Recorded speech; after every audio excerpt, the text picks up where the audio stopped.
जय श्री राम, जय वीर हनुमान। देवियों और सज्जनों, अध्यात्मिक चिंतन की श्रृंखला की ये 150वीं कड़ी है। इसमें आप सब देवियों सज्जनों का स्वागत है। आप सबको नमन है। तो आज के विषय वस्तु का शीर्षक बहुत ही मार्मिक है। महादेवी सती भी राम जी की माया से, उनकी लीला से बच नहीं पाई। तो आप सबसे निवेदन है कि इसको ध्यान से सुनिए, मनोयोग से सुनिए। आइए चलते हैं। त्रेता युग का समय था। राम जी 7वें अवतार के रूप में आ गए थे। तो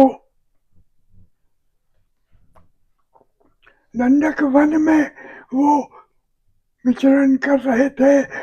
महादेवी सीता को रावण अपहरित करके ले गया था।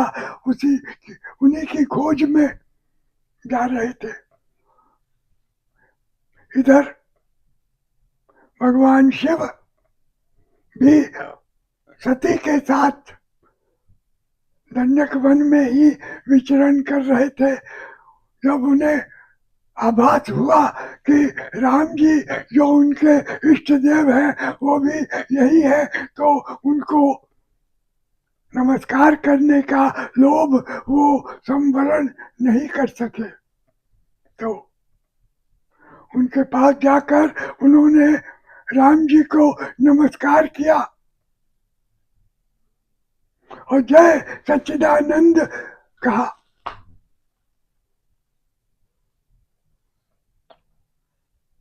फिर आगे बढ़ गए। सती ने देखा कि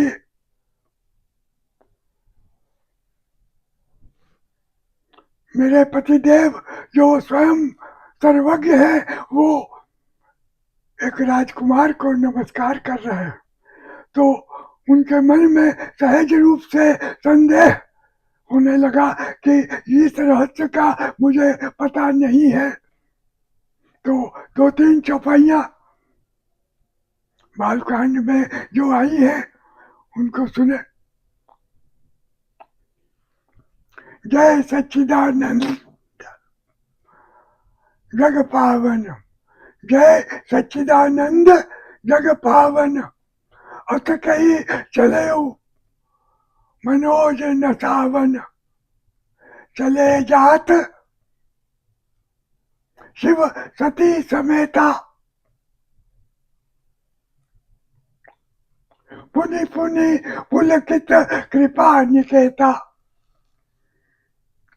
सती सो दशा शंभु कर देखी, उर उपजा संदेह विशेषी। सती के मन में सहज रूप से संदेह हो गया कि प्रभु एक राजकुमार को नमस्कार कर रहे हैं। तो वो चौपाई सुने।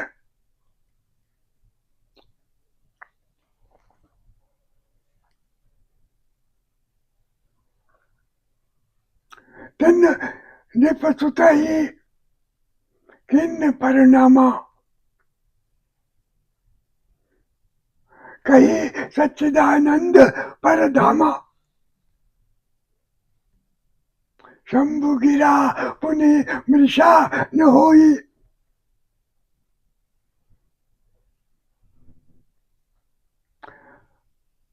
शिव सर्वज्ञ जाने सब कोई। तो भगवान शिव समझ गए कि सती को भ्रम हो गया है, उन्हें इस रहस्य का पता नहीं है। तो उन्होंने संकेत देकर कहा कि वही मेरे इष्ट देव है। सोई मम इष्ट देव रघुवीरा, सेवत जाहि सदा मुनि धीरा।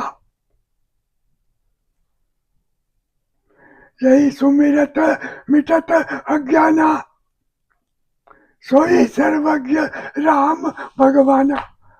तो मैं इसीलिए उनको प्रणाम कर रहा था, पर सती को ये बात समझ में नहीं आ रही थी, तो हार कर महादेव जी बोले ऐसा करो तुम जाकर उनकी परीक्षा ले लो। तो वो चौपाई सुने,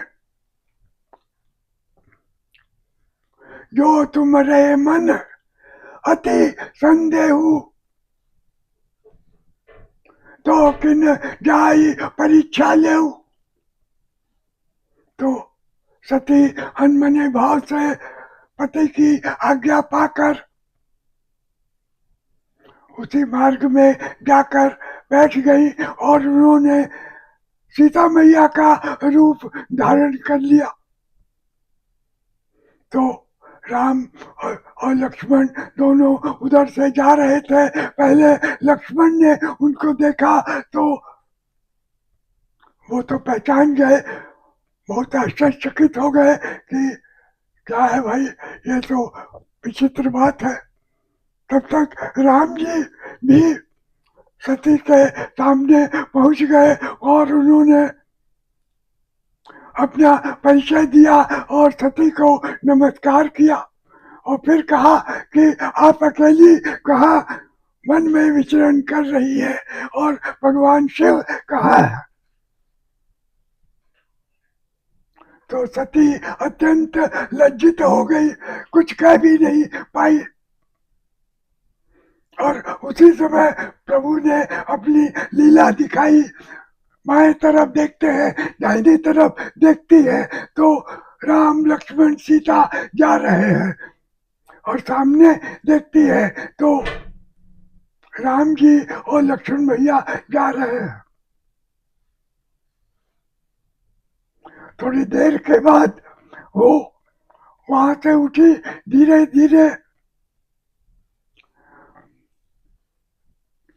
भगवान शिव जो वट वृक्ष के नीचे सती की प्रतीक्षा कर रहे थे वहां पहुंचे। तो भगवान शिव ने हंसते हुए पूछा, क्या आपने परीक्षा ली? तो सती ने यहाँ पर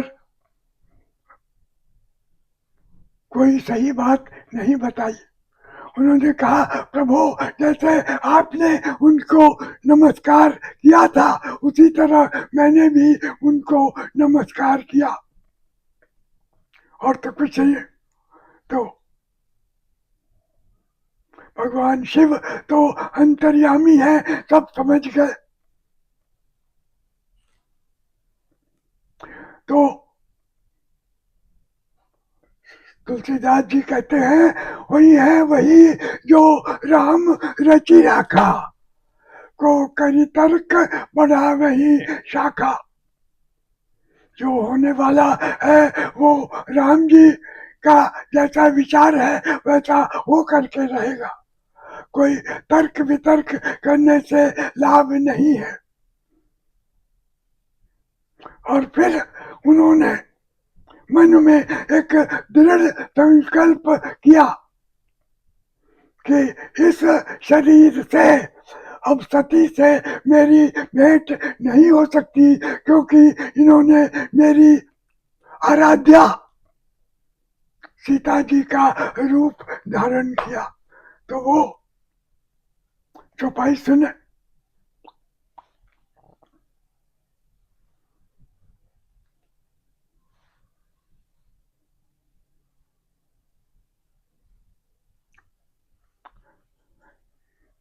दृढ़ सो दृढ़ संकल्प किए मन माही, यह तनु सती भेंट मोहि नाही।